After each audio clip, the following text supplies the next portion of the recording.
Welcome to The Explainer. What if I told you that most of what we're taught about money is just wrong? Seriously, what if that thing we're all told is our biggest asset, our home, is actually the very thing holding us back? Well, today we're diving deep into Rich Dad, Poor Dad, the book that completely flipped personal finance on its head. We're going to distill its most powerful and, most controversial lessons right here. Okay, let's kick things off with a really powerful idea from the author, Robert Kiyosaki. Before we even get into all the stuff like stocks or real estate, the book's whole point is that the real game of wealth is won or lost right up here, between our ears.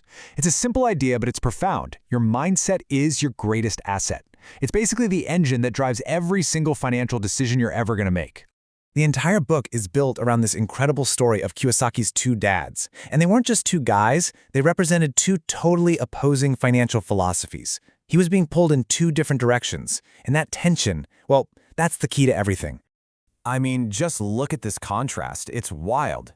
His biological father, his poor dad, was the super educated academic with a PhD, yet he always seemed to have money troubles.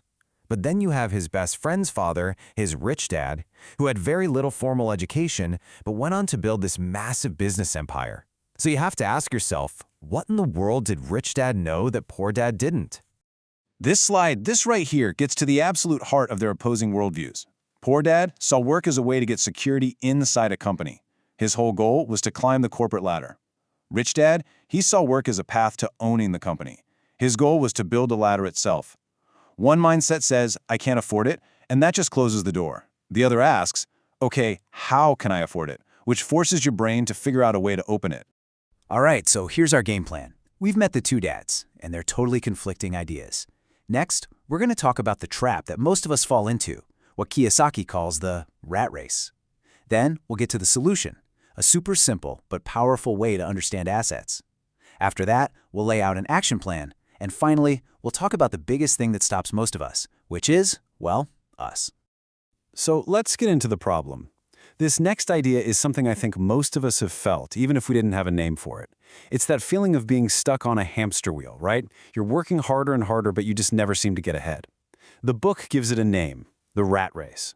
And here's exactly how the trap works. You go to work to get money. You use that money to pay your bills, the mortgage, the car loan, the credit cards. And then, poof, the money is gone. So you have no choice but to go back to work to get the next paycheck just to do it all over again. It's a cycle that's literally designed to keep you trading your time for money for your entire life. And here's the real kicker. A simple raise isn't going to get you out of this race. Because what do most of us do when we get more money? We spend more. A bigger house, a nicer car, fancier vacations.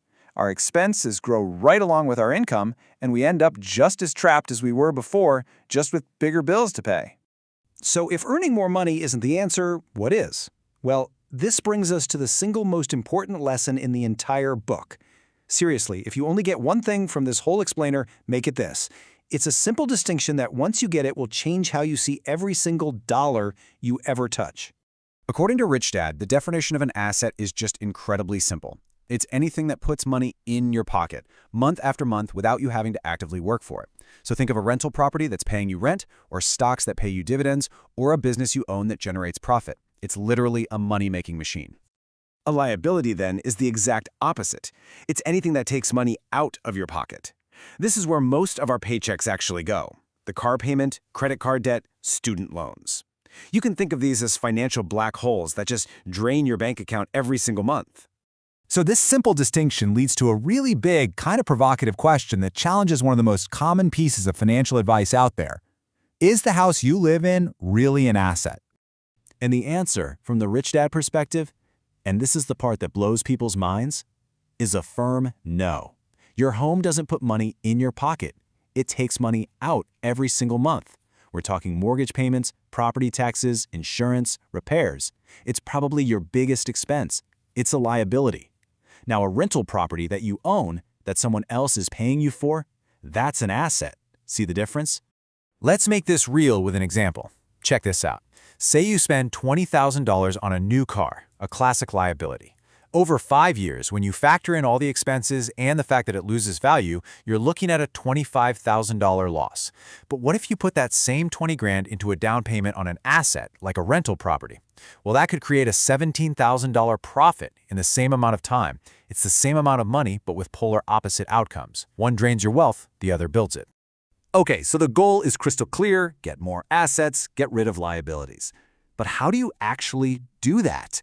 This next part is all about shifting from just understanding the idea to having a practical, repeatable process for actually building wealth. This right here, this is the ultimate goal. You want to stop being an employee of your money and instead become its boss. The dream is to build up a portfolio of assets, stocks, real estate, a business, whatever, that generates enough income to cover all your living expenses. That, my friends, is the definition of financial freedom. You're no longer forced to work for a paycheck. And here's the simple 4-step recipe to make it happen. First, you earn money from your job or your business. Then comes the most critical step of all. You pay yourself first. That means a chunk of your income goes directly to buying assets before you pay your rent, your bills, anything else. You use that money to buy assets, and then, this is the beautiful part, you reinvest the profits from those assets to buy even more assets. It's like a flywheel for creating wealth. Now, let's circle back to that all-important mindset piece. When faced with an opportunity or something they want, the poor dad mindset just defaults to a statement that shuts down all possibility. I can't afford it. That's it. It's a full stop. The brain stops working, the conversation's over. But the rich dad mindset does something totally different. It flips this into a question that just ignites possibility. How can I afford it? This simple little switch doesn't accept the limit. It turns it into a puzzle to be solved. It forces your brain to get creative, to look for solutions, and to figure out a way. And this brings us to the final and honestly maybe the most important section.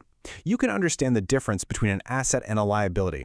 You can have the perfect action plan, but none of it matters if you can't get past the biggest obstacle of all. This image really says it all, doesn't it? Just knowing what to do isn't enough. The reason more people aren't wealthy isn't because there's a lack of information out there. It's because we all have these powerful internal roadblocks, fear, doubt, bad habits, that stop us from ever even getting started. And here are the 5 main culprits.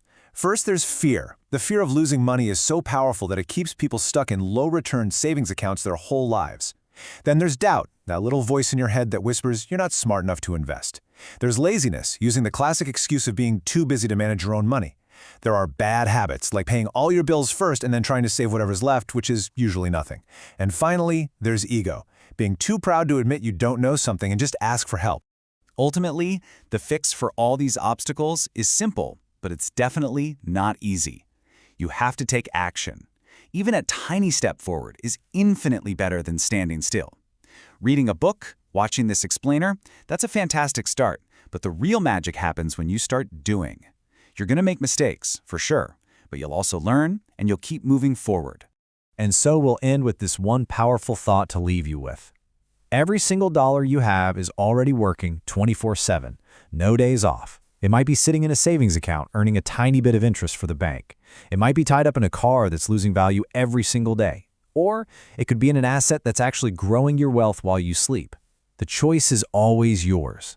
The only question is, who is your money really working for?